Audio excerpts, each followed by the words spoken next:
નમસ્કાર સાથી મિત્રો, એક્ઝામ સાથી ચેનલમાં આપ સૌનું હાર્દિક સ્વાગત છે। ગુજરાત સરકારના શિક્ષણ વિભાગ દ્વારા આચાર્યના ચાર્જ બાબતે નવો પરિપત્ર કરાયો છે। તો પ્રાથમિક શાળાઓમાં હવે પછી આચાર્યનો ચાર્જ કોની પાસે આવશે એની ચર્ચા આપણે આ વિડીયોમાં કરવા જઈ રહ્યા છીએ। તો આ જે પરિપત્ર છે એ 17મી જાન્યુઆરી 2026ના રોજ થયો છે, એટલે કે આજે જ આ પરિપત્ર થયો છે। તો જે આચાર્યના ચાર્જ બાબતે હતી એમાં ઘણા વખતે ગૂંચવણો હતી અને દરેક જિલ્લામાં અલગ અલગ ચાર્જ બાબતે અર્થઘટન કરવામાં આવતા હતા। તો એવું ના થાય એના માટે જે આ પરિપત્ર છે પ્રાથમિક શાળાઓને લાગુ પાડી શકાય તેના માટે શિક્ષણ વિભાગ દ્વારા રજૂ કરાયો છે। હવે આ પરિપત્રનું જે આમુખ છે એ આપણા માટે મહત્ત્વનું નથી, કારણ કે જે મુશ્કેલીઓ હતી આચાર્ય ચાર્જ બાબતે એ નિવારવા માટે પરિપત્ર કરાયો છે। તો આપણે ખાસ પરિપત્ર જોવાનો છે। તો રાજ્યની જે સરકારી પ્રાથમિક શાળાઓ છે એમાં આચાર્ય ચાર્જ આપવા માટે આ પરિપત્ર પ્રસિદ્ધ થયા તારીખથી નીચે મુજબની પદ્ધતિ અનુસરવાની છે। તો કઈ પદ્ધતિ જોઈએ તો જે સરકારી પ્રાથમિક શાળાઓ છે એમાં આચાર્ય ચાર્જ આપવા માટે કઈ કઈ સૂચનાઓ ફોલો કરવાની છે। તો સૌપ્રથમ સૂચના એવી છે કે જે પ્રાથમિક શાળામાં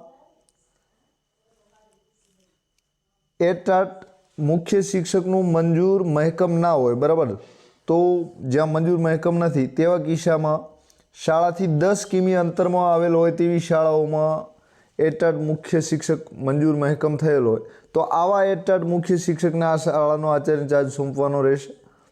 તો એનો મતલબ એ છે કે જ્યાં એટાટ મંજૂર મહેકમ ના હોય તો એવી શાળા કઈ હોય તો જે પણ શાળામાં સંખ્યા 150થી નીચે વિદ્યાર્થીઓની સંખ્યા છે તો એ શાળામાં એટાટનું મંજૂર મહેકમ કાયદેસર ના હોય તો આવી શાળાને પણ નજીકથી એ શાળાથી નજીકથી 10 કિમીના અંતરમાં જ્યાં પણ એટાટ નોકરી કરી રહ્યા છે એ એટાટ આનો ચાર્જ સંભાળશે। તો હવે એનો મતલબ એ છે કે ગુજરાતમાં એટાટ વગરની શાળાઓ એકે નહીં મળે।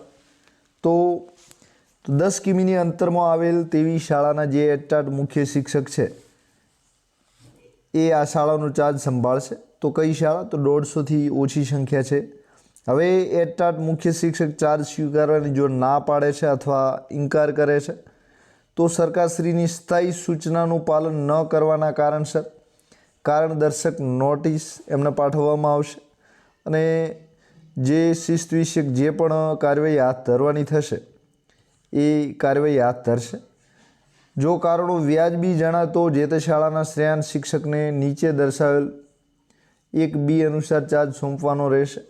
તો કારણો કોઈ વ્યાજબી હોતા જ નથી, નોકરી કરવી છે તો ચાર્જ સ્વીકારવો પડે છે। તો 99% કિસ્સા એવા હોય છે કે ચાર્જ સ્વીકારવો પડે છે। તો આ રીતે 10 કિમીની અંતરમાં જે શાળા આવેલી છે ત્યાં એટાટ જે નોકરી કરે છે એ આવી નાની શાળાઓનો ચાર્જ સંભાળશે। હવે બીજી વાત છે, તો હવે 10 કિમીના અંતરમાં આવી શાળા ના હોય તો તેવા કિસ્સામાં તે જ શાળાના શ્રેયાંશ જે શિક્ષક છે, એટલે કે સૌથી વધારે જે સિનિયોરિટી ધરાવે છે એ શિક્ષક ચાહે જિલ્લા ફેરબદલીથી આવેલો હોય તો પણ એની ખાતામાં દાખલ તારીખ મુજબ શ્રેયાંત ધ્યાને લેવાની છે અને શાળાના આચાર્યનો ચાર્જ સોંપવાનો રહેશે। તો આનો મતલબ એ છે કે સૌથી મોસ્ટ સિનિયોરિટી, સૌથી વધારે સિનિયોરિટી જે શિક્ષક ધરાવે છે એ શિક્ષક બીજા નંબરે આચાર્ય બનશે। તો આવું કયા કિસ્સામાં થશે તો 10 કિલોમીટરના અંતરમાં જો કોઈ એટાટ આચાર્ય નથી તો આવો જે શ્રેયાંશ સૌથી વધારે નોકરી ધરાવતો જે શિક્ષક છે એ આચાર્યના ચાર્જને લાયક બનશે। તો કોઈ પણ જિલ્લામાંથી ફેરબદલી કરીને આવ્યા હોય તો પણ ખાતામાં દાખલ તારીખ ગણવામાં આવશે। એટલે કે જ્યારે નોકરીમાં સૌપ્રથમ નિમણૂક થઈ છે એ ખાતામાં દાખલ તારીખ ગણાશે, એટલે કે ત્યાંથી ગણાશે, એટલે કે જિલ્લાનો બાદ હવે કોઈ પણ રીતે નડશે નહીં। જો શ્રેયાંશ શિક્ષક આ ચાર્જ સ્વીકારવાની ના પાડે છે, ઇનકાર કરે છે તો એવા કિસ્સામાં જે સરકારની સ્થાયી સૂચના છે કે ચાર્જ લેવો તો એ બદલ કારણદર્શક નોટિસ પાઠવવામાં આવશે અને શિસ્ત વિષયક જે પણ કાર્યવાહી કરવાની થાય છે એ કાર્યવાહી હાથ ધરવાની રહેશે। જો કારણ વ્યાજબી જણાશે તો શ્રેયાંતમાં તેમના પછી આવતા અન્ય શિક્ષકને આચાર્ય ચાર્જ આપવાનો રહેશે। તો આ સિનિયોરિટીવાળો શિક્ષક કોઈ એવા કારણો વ્યાજબી લાગે જિલ્લા પ્રાથમિક શિક્ષણ અધિકારીને, તો એને માન્ય રાખી શકે છે. અને જે એના પછી જે શિક્ષક આવે છે સિન્યુરિટીવાળા બીજા નંબરના, એમને ચાર્જ આપી શકે છે. પણ એવા કારણો કોઈ વ્યાજબી હોતા જ નથી 99% કિસ્સામાં. એટલે જે સિન્યુરિટીવાળા શિક્ષક છે એમને ચાર્જની શક્યતાઓ છે. ક્યાં શક્યતાઓ છે? તો 10 કિલોમીટરની અંદર એટાટ આચાર્ય નથી તો આચાર્યને ચાર્જ આવી શકે છે.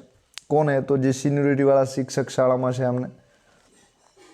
હવે એ બી પૂરું થયું. અહીં સી લખેલું છે. તો પ્રાથમિક શાળામાં એટાટ મુખ્ય શિક્ષકનું મંજૂર મહેકમ હોય તો 150 ઉપરના વિદ્યાર્થીઓની સંખ્યા જે પણ શાળામાં છે તે એટાટ મુખ્ય શિક્ષકનું મંજૂર મહેકમ કરી દીધેલ છે. તો એટાટ મુખ્ય શિક્ષકની જગ્યા ખાલી, મંજૂર મહેકમ હોય અને જગ્યા ખાલી હોય તો એવા કિસ્સામાં શું થશે? તો સૂચના ક્રમાંક 1A અને 1Bને ધ્યાને લઈ જે લાગુ પડતો હોય તે મુજબ એટાટ મુખ્ય શિક્ષકનો ચાર્જ આપવાનો રહેશે. તો જે ઉપર સૂચનાઓ આપી છે 1A અને 1B એ બેમાંથી જે પણ લાગુ પડતો હોય એ પ્રમાણે મુખ્ય શિક્ષકનો ચાર્જ આપવાનો રહેશે. તો એનો મતલબ એ છે કે પ્રાથમિક શાળામાં મંજૂર મહેકમ હોય અને એટાટ નથી તો જે પહેલી સૂચના છે 10 કિલોમીટરવાળી, તો 10 કિલોમીટરવાળી લાગુ પડશે. તો 10 કિલોમીટરમાં જો કોઈ એટાટ આચાર્ય છે તો એ ચાર્જ સ્વીકારશે. કોણ સ્વીકારશે? તો 10 કિલોમીટરની શાળા કોઈ છે એવી અને ત્યાં એટાટ આચાર્ય છે તો એ આ શાળાનો ચાર્જ સ્વીકારશે. કઈ શાળાનો? તો મંજૂર મહેકમ છે પણ એટાટ આચાર્ય નથી તો નજીકની 10 કિલોમીટરની અંદરની જે શાળાના એટાટ આચાર્ય છે એ ચાર્જ સ્વીકારશે. હવે 10 કિલોમીટરની અંદર કોઈ શિક્ષક નથી, એટલે કે એટાટ શિક્ષક નથી, તો તેવા કિસ્સામાં 1Bની સૂચનાને લાગુ કરવાની થશે. તો 10 કિલોમીટરમાં કોઈ એટાટ આચાર્ય ના હોય તો એનો મતલબ એ છે કે જે સિન્યુરિટીમાં શિક્ષક આવે છે એને આચાર્યનો ચાર્જ મળશે. તો આ રીતે જે પણ શાળાઓ છે એમાં એટાટ આચાર્ય જે છે એ મોસ્ટ ઓફ મુખ્ય શિક્ષક તરીકે રહેશે. હવે 10 કિલોમીટરમાં કોઈ એટાટ નથી, જગ્યાઓ ખાલી પડી છે તો ત્યાં જે સિન્યુરિટીવાળા શિક્ષક છે એમની પાસે ચાર્જ આવશે. તો આ ટૂંકી ને ટચ સંક્ષિપ્ત વાત છે.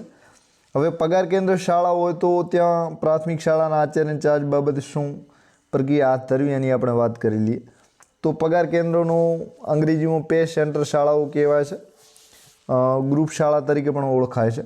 તો જે પગાર કેન્દ્ર પ્રાથમિક શાળામાં એટાટ મુખ્ય શિક્ષકોનું મંજૂર મહેકમ ના હોય, એટલે કે મંજૂર મહેકમ નથી, 150થી ઓછી સંખ્યા જે પણ શાળામાં હોય 1 થી 5ની હોય કે 6 થી 8ની હોય કે 1 થી 8ની હોય, ત્રણેય પ્રકારની શાળાઓને લાગુ પડે છે. તો તેવા કિસ્સામાં મુખ્ય શિક્ષકની જગ્યા ખાલી હોય તો પગાર કેન્દ્ર શાળાથી 10 કિલોમીટરના અંતરમાં આવેલી હોય તો તેવી શાળાના જે એટાટ મુખ્ય શિક્ષક મહેકમ મંજૂર થયેલ હોય તો આવા એટાટ મુખ્ય શિક્ષકને આ શાળાના આચાર્યનો ચાર્જ સોંપવાનો રહેશે. તો જો તમે પગાર કેન્દ્ર શાળા છે અને 10 કિલોમીટરમાં કોઈ બીજો એટાટ આચાર્ય નોકરી કરી રહ્યા છે તો આવા એટાટ આચાર્ય 10 કિલોમીટરની અંદર નોકરી કરે છે એ આ પગાર કેન્દ્રના મુખ્ય શિક્ષક તરીકે નિમાશે. એટલે કે પગાર કેન્દ્ર શાળામાં 10 કિલોમીટરની નજીકમાં જો એટાટ આચાર્ય છે તો એને નિમણૂક આપવામાં આવશે. તો ફરીથી નિમણૂક સ્વીકાર ના પાડે છે તો કારણદર્શક નોટિસ છે અને શિસ્ત વિષયક જે પણ કાર્યવાહી છે એ હાથ ધરવાની થતી હોય એ ધરવામાં આવશે. હવે જો વ્યાજબી જણાય છે તો જે તે શાળાનો જે તે શ્રેયાન શિક્ષક સિન્યુરિટીવાળો શિક્ષક છે એની પાસે ચાર્જ રહેશે. તો મતલબ એટલો છે કે 10 કિલોમીટરમાં એટાટ શિક્ષક હોય તો એ એટાટ શિક્ષકને આ પગાર કેન્દ્ર શાળાનો ચાર્જ સોંપવામાં આવશે.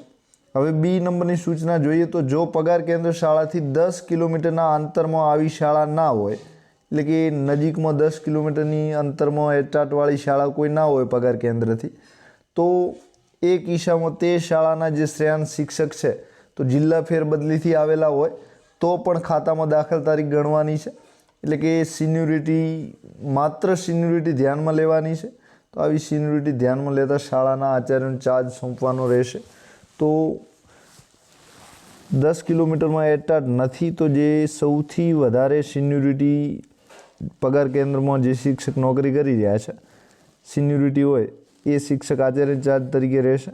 તો આવી સૂચનાઓ થઈ આવેલી છે. હવે સ્વીકાર ના પાડે છે તો નોટિસ આપવાની રહેશે અને જો કારણો વ્યાજબી જણાય તો બીજા નંબરનો જે સિનિયોરિટીવાળો શિક્ષક છે એના આચાર્યનો ચાર્જ સોંપવામાં આવશે. હવે પગાર કેન્દ્રની શાળામાં એટાટ મુખ્ય શિક્ષકનું મંજૂર મહેકમ હોય અને એટાટ મુખ્ય શિક્ષકની જગ્યા ખાલી હોય તો તેવા કિસ્સામાં સૂચના ક્રમાંક 2A અને 2Bને જે લાગુ પડતો હોય તે મુજબ જ એટાટ મુખ્ય શિક્ષકનો ચાર્જ આપવાનો રહેશે. એટલે કે જે અત્યારે ઘણી બધી શાળાઓ એવી છે કે ત્યાં એટાટ મુખ્ય શિક્ષક કામ કરતા હોય તો ત્યાં સૂચના લાગુ નથી પડતી, પણ પગાર કેન્દ્ર શાળા હોય ને એટાટ ના હોય તો 10 કિલોમીટર નજીકનો જે આચાર્ય છે એટાટ એ આવશે. અને 10 કિલોમીટરમાં એટાટ આચાર્ય નથી મળતા તો સિનિયોરિટીવાળો જે શિક્ષક છે એ આવશે. તો આચાર્ય ચાર્જ બાબતની આ બધી સૂચનાઓ બહાર પડી છે. હવે સામાન્ય સૂચનાઓ આપણે જોઈ લઈએ તો હાલ જે મુખ્ય શિક્ષકનો ચાર્જ સંભાળતા હોય તેમને જ મુખ્ય શિક્ષકનો ચાર્જ સંભાળવાનું યથાવત ચાલુ રાખવાનું. તો હાલની સૂચના પ્રમાણે અત્યારે હાલ જે ચાર્જમાં છે એમને આવતીકાલે પરમ દિવસે ચાર્જ નથી બદલવાનો, તો એમની ચાર્જ યથાવત રહેશે, એટલે કે એમને એમ રહેશે, એજ ઇટ રહેશે. હવે આગામી સત્રથી ઉપરોક્ત સૂચનાઓ અનુસાર આચાર્યનો ચાર્જ શાળાના જે શ્રેયાંશ શિક્ષક છે એમના દ્વારા સંભાળવાનો રહેશે. તો આગામી સત્રથી ઉપરોક્ત સૂચનાઓને અનુસાર આચાર્યનો ચાર્જ જે છે એ શાળાના શ્રેયાંશ સિનિયર શિક્ષક દ્વારા સંભાળવાનું રહેશે. તો આગામી સત્રથી જે સૂચનાઓ છે એ લાગુ પડશે, એટલે કે અત્યારે લાગુ નહીં પડે. તો આ જે સત્ર અત્યારે ચાલી રહ્યું છે જાન્યુઆરી, ફેબ્રુઆરી, માર્ચ, એપ્રિલ, મે સુધી ચાલશે, બરાબર. અને જે ખુલતી જૂન છે, વેકેશન પૂરું થાય છે, ત્યાંથી આવા નવા એટાટ આચાર્યો જે છે જે તે શાળાઓનું મળી જશે. અને એટાટ નથી મળતા, 10 કિલોમીટરનું અંતર નથી સચવાતું, તો જે તે શાળાનું સિનિયર શિક્ષક હાલ આચાર્યમાં છે એ જ રહેશે. તો આ સૂચનાઓ છે. હવે ઉપરોક્ત સૂચનાઓ અનુસાર આચાર્યનો ચાર્જ શાળાના શ્રેયાંશ શિક્ષક દ્વારા સંભાળવાનો રહેશે. તો આગામી સત્રનો મતલબ છે તો જે નવું સત્ર આવી રહ્યું છે તો એ જૂન 2026નું હશે. તો એ સત્રની વાત છે, તો ત્યારથી એમને ચાર્જ આપવાનો રહેશે. હવે બીજી વાત એ છે કે શ્રેયાંશ શિક્ષક, તો એનો મતલબ એ છે કે એટાટ સૌથી વધારે શ્રેયાંશ છે, પછી બીજા શ્રેયાંશ શિક્ષકમાં જે સિનિયોરિટીવાળા છે એ રહેશે. હવે સંબંધિત પ્રાથમિક શાળામાં ખાતામાં દાખલ તારીખની શ્રેયાંતતાને લક્ષમાં લેતો જો શ્રેયાંશ સિનિયર શિક્ષક છે એ દિવ્યાંગ શિક્ષક હોય અને આચાર્યનો ચાર્જ પોતે સ્વીકારવા માંગતા હોય દિવ્યાંગ શિક્ષક, તો એમને ચાર્જ આપવાનો રહેશે. અને જો એમની ચાર્જ સ્વીકારવાની ઈચ્છા નથી તો એમની લેખિત સંમતિ મેળવી તે પછીના ક્રમે જે પણ શ્રેયાંશ શિક્ષક આવે છે એમને ચાર્જ આપવાનો રહેશે. એટલે કે દિવ્યાંગ શિક્ષક સ્વીકારવા ના માંગે તો એમને તમારે ચાર્જ આપવાની જરૂર નથી, એમને ફરજિયાત ચાર્જ નથી આપવાનો. તો એમની ઈચ્છા હોય તો પોતે સ્વીકારી શકે છે. તો શિક્ષકને સંબંધિત તાલુકા પ્રાથમિક શિક્ષણાધિકારીની મંજૂરીથી શાળાના આચાર્યનો ચાર્જ આપી શકાશે. આવા દિવ્યાંગ શિક્ષક સામે કોઈ શિસ્ત વિષયક કાર્યવાહી હાથ ધરવાની રહેશે નહીં. તો જે તાલુકા પ્રાથમિક શિક્ષણાધિકારી છે એ સિનિયર શિક્ષકને ચાર્જ સોંપશે જો જરૂર હશે તો. હવે કારણ દર્શક નોટિસ પાઠવ્યા બાદ શિક્ષક, આચાર્ય અથવા એટાટ દ્વારા કરેલા જે કારણો ખુલાસા વ્યાજબી હોય તો સંબંધિત જિલ્લા પ્રાથમિક શિક્ષણાધિકારી, શાસના અધિકારી શ્રી દ્વારા નિર્ણય કરવાનો રહેશે. એટલે કે નોટિસ મળે છે, કોઈ ચાર્જ નથી સ્વીકારતા અને જો ખુલાસા વ્યાજબી જણાય છે તો જે જિલ્લા પ્રાથમિક શિક્ષણાધિકારી DPO સાહેબ શ્રી છે એ નિર્ણય કરશે. બીજી સૂચનાઓ છે પ્રસ્તુત સૂચનાઓમાં ઉલ્લેખ કરવામાં આવેલ શ્રેયાંતતા ગણવાની પદ્ધતિ માત્ર ને માત્ર સરકારી પ્રાથમિક શાળાઓના આચાર્યના ચાર્જ બાબતે જ ગણવાની છે. એટલે કે આ જે સૂચનાઓ છે આચાર્યની ચાર્જ બાબતે જ લાગુ પડે છે, બીજી આને લાગુ ક્યાંય પણ કરવાની નથી. એટલે કે ઉચ્ચતર પગાર ધોરણ છે, બદલી છે, બઢતી છે, ત્યાં લાગુ નથી કરવાની.